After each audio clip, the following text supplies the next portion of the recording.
everyone, welcome to your own channel, that is Mission 100.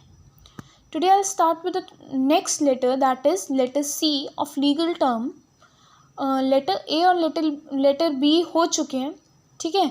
अब जिन्होंने नहीं देखा है वो एक बार जाके देख सकते हैं, या जिनको कोई डाउट है उस टॉपिक से रिलेटेड, उन लेटर्स से रिलेटेड, वो एक बार कमेंट बॉक्स में मुझे बता दीजिए, मैं वो क्लियर कर दूँगी। दूसरा, आज हम लेटर सी स्टार्ट करेंगे। तो पहला लेटर सी का वर्ड है हमारा कैपिटल पनिशमेंट, जिसका मतलब है डेथ बाय हैंगिंग, ठीक है। फिर आता है हमारा कॉशन। कॉशन का क्या मतलब है? The relation of cause and effect. वो रिलेशन जो कॉज एंड इफेक्ट के बीच का होता है उसे कहते हैं कॉशन। फिर आता है चेम्बर्स। चेम्बर वर्ड सबने सुना होगा, मूवीज़ में भी कई बार इस्तेमाल होता है चेम्बर वर्ड का, ठीक है। फिर चाहे आप लॉ स्टूडेंट हो या नहीं हो, उससे फ़र्क नहीं पड़ता, पर चेम्बर वर्ड सबने सुना होता है, ठीक है। तो आज उसकी डेफिनेशन देखते हैं। द ऑफिस ऑफ जज in which applications by way of summons may be heard or the office of counsel, ठीक है। मैं एक बार रिपीट करती हूँ। द ऑफिस ऑफ जज in which applications by way of summons may be heard or the office of counsel, ठीक है। अब आता है हमारा चार्ज। चार्ज का बहुत सिंपल है, अ क्रिमिनल एक्यूजेशन, ठीक है। फिर आती है जी charitable trust. Charitable trust word से ही समझ आता है वो ट्रस्ट जो चैरिटी के पर्पज़ से इस्टेब्लिश हुई हो, और कैसे होता है इसका वर्क? इसका वर्क होता है इनकम के थ्रू, ठीक है। कैसे वर्क करती है? इनकम के थ्रू। अब देखो, टीवी सब लोग देखते हैं, ऐसा कोई नहीं है जो नहीं देखता होगा, ठीक है। अब कई सारी एडवर्टिजमेंट्स आती है, ठीक है, एड्स आती हैं बेसिकली टीवी पे।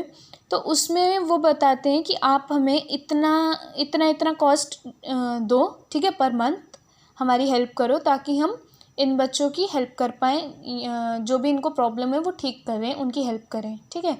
अब जैसे एक ले लो, आई साइट का आजकल बहुत ज़्यादा टीवी पे आ रहा है, ठीक है। कोई ट्रस्ट है जो आई साइट बच्चों की, जिनकी आई साइट नहीं है, जिनकी बचपन से नहीं है, या जिनकी किसी एक्सीडेंट में कुछ प्रॉब्लम हो गई है, तो वो लोग उनकी हेल्प करते हैं, उनकी आई साइट वापस लाते हैं। अब देखो, फ्री में तो कोई ऑपरेशन करेगा नहीं ना, तो इसीलिए वो लोग खुद इतने पैसे नहीं इकट्ठे कर सकते कि मतलब 200, 300 या 500 बच्चों का ऑपरेशन करवा पाएँ। ऑफ कोर्स नहीं कर पाएंगे वो लोग अकेले। अगर चैरिटेबल ट्रस्ट के मेंबर्स अगर ऐसे करने लगे तो नहीं होगा बच्चों का ऑपरेशन। तो वो क्या करते हैं, वो लोगों से हेल्प लेते हैं। अब एडवर्टाइजमेंट के थ्रू हो गया, या फिर न्यूज़ में भी, एक तो हो गया हमारा टेलीविज़न के थ्रू, ठीक है। टेलीविज़न में एडवर्टाइजमेंट दे दी उन लोगों ने। दूसरा, न्यूज़पेपर्स में भी आती है, ठीक है। कई सारे मीडियम हैं इनके, ठीक है। दूसरा, तो ये लोग क्या करते हैं, ये लोग पब्लिक से अपील करते हैं कि आप लोग हमें इतनी कॉस्ट दे दो, जैसे 500 हो गई, ठीक है, पर मंथ आप हमें दे दो, या फिर 100 पर मंथ दे दो। इससे क्या होगा, और वो रीज़न भी देते हैं। एडवर्टाइजमेंट कभी ध्यान से देखो तो पता चलेगा कि वो लोग रीज़न भी देते हैं कि हमें बच्चों की आईसाइट वापस लाने के लिए आपकी हेल्प चाहिए, आपकी इनकम का थोड़ा पार्ट चाहिए।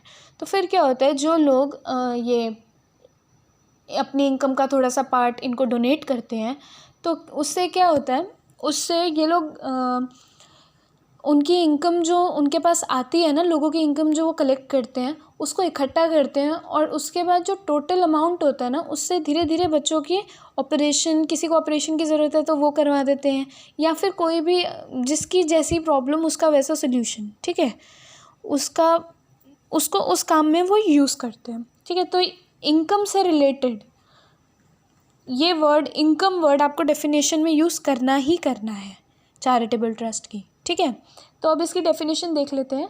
अ trust by the term of which the income is to be applied exclusively for purpose of charitable nature, ठीक है। इनकम वर्ड मत हटाना अपने डेफिनेशन के अंदर से, क्योंकि इनकम वर्ड बहुत इम्पॉर्टेंट है। चैरिटेबल ट्रस्ट तभी कुछ कर पाएगी जब उसको इनकम पब्लिक से मिलेगी, ठीक है। पब्लिक नहीं दे रही तो बेचारे खुद इतना नहीं कर सकते हैं कि वो 1.5 लाख, 2 लाख 7.5 लाख इतना इकट्ठा नहीं कर सकते ना वो खुद से, तो इसलिए वो जनरल पब्लिक से हेल्प मांगते हैं कि भाई थोड़ा सा अपनी इनकम का पार्ट दे दो। ठीक, अब आते हैं हम चैरिटी पे। चैरिटी क्या होती है? An institution that is trust undertaking corporate or not which is establish for charitable purpose. देखो कोई भी इंस्टीट्यूशन में क्या क्या आता है? ट्रस्ट आती है, अंडरटेकिंग कोऑपरेट आते हैं या नॉन कोऑपरेट्स भी आते हैं, ठीक है, जो इस्टेब्लिश किए गए हों किस पर्पज़ के लिए? चैरिटेबल पर्पज़ के लिए। ठीक है, बात ख़त्म, यहीं पर डेफिनेशन ख़त्म। फिर आता है चार्टर। चार्टर क्या होता है? रिटन इंस्ट्रूमेंट, ठीक है, written instrument executed between parties, example a deed. देखो कोई भी रिटन इंस्ट्रूमेंट, ठीक है, एग्जीक्यूट हुआ हो दो पार्टीज़ के बीच में, जैसे कि एक डीड हो गई या कॉन्ट्रैक्ट भी बोल सकते हो भाई इसको, ठीक है, एग्जाम्पल के तौर पे आप कॉन्ट्रैक्ट भी लिख सकते हो, उसे क्या कहते हैं? चार्टर। ठीक, फिर आता है हमारा सिविल डिसोबीडियंस।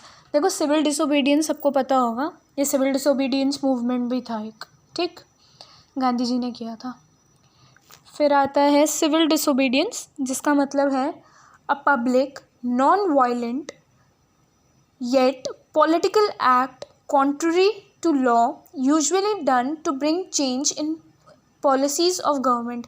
देखो कोई भी पब्लिक नॉन वायलेंट एक्ट, कोई भी नॉन वायलेंट एक्ट पब्लिक के थ्रू किया गया, ठीक है, बेसिकली पॉलिटिकल एक्ट होना चाहिए वो, ठीक है, कॉन्ट्ररी टू लॉ से related, usually done to bring change in policies of government. देखो गवर्नमेंट के अगेंस्ट जाके पब्लिक ने नॉन वायलेंट होके कोई भी पॉलिटिकल एक्ट किया हो उसे कहेंगे सिविल डिसोबीडियंस। ठीक है, अब इसकी डेफिनेशन देखते हैं। अ public non violent political act, public के द्वारा किया गया non violent political act basically किस चीज़ के ऊपर? लॉ के ऊपर, ठीक है, किस लिए? ताकि गवर्नमेंट ने हमारी जो पॉलिसी बनाई है वो चेंज कर सके, ठीक है, चेंज करवाएं। क्योंकि देखो कई सारे ऐसे एक्ट्स होते हैं जो गवर्नमेंट पास तो कर देती है पर पब्लिक के लिए वो एक्सेप्ट करना बहुत मुश्किल होता है, पब्लिक एक्सेप्ट नहीं करना चाहती उसको, क्योंकि कहीं ना कहीं उन्हें लगता है, पब्लिक को एक होता है, सबकी अपनी अपनी थिंकिंग होती है, पब्लिक को लगता है कि गवर्नमेंट अपनी मनमानी कर रही है, ये एक्ट की हमें ज़रूरत नहीं है तो हम क्यों माने, ठीक है, तो वहाँ पर सिविल डिसोबीडियंस मूवमेंट आता है। पर ये नॉन वायलेंट होना चाहिए, अगर ये वायलेंट है तो ये सिविल डिसोबीडियंस के अंदर नहीं आता, ठीक है। अब आता है हमारा सिविल रॉन्ग।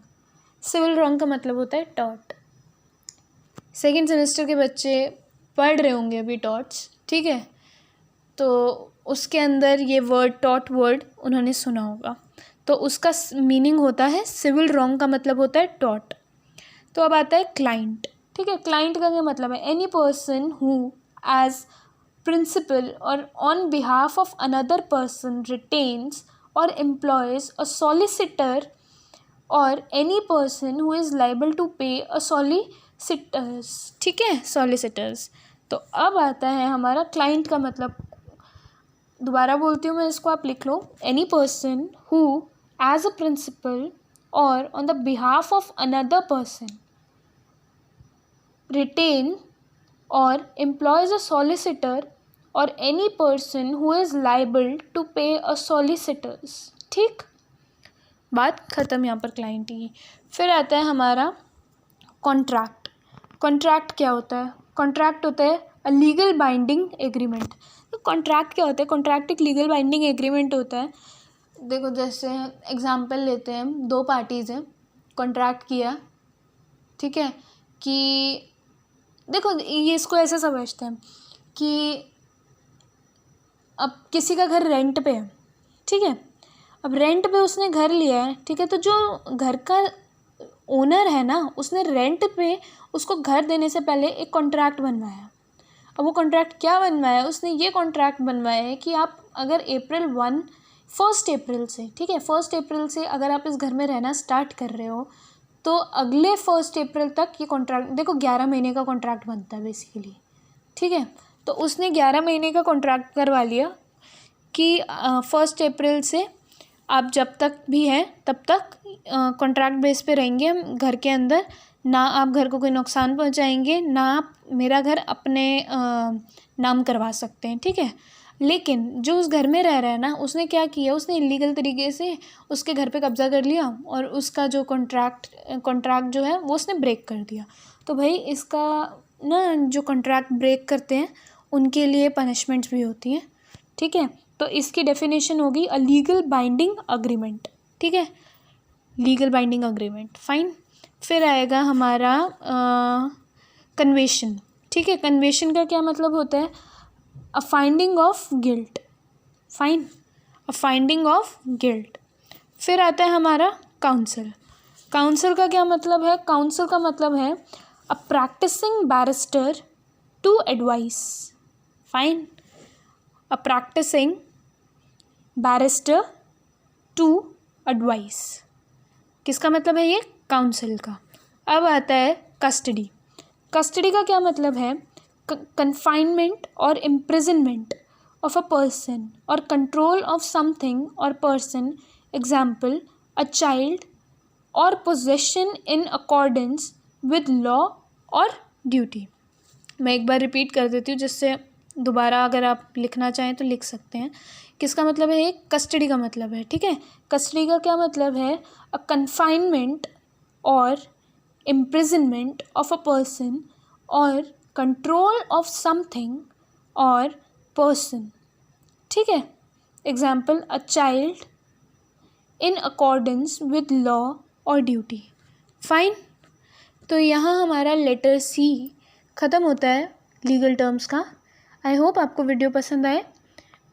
अगर आपको वीडियो में कुछ समझ नहीं आता तो आप कमेंट बॉक्स में मुझे कमेंट कर सकते हैं, और if you like this video do comment, share, subscribe and like also. So आज के लिए इतना ही। अब नेक्स्ट वीडियो में हम लेटर डी करेंगे लीगल टर्म्स का। Till then thank you so much.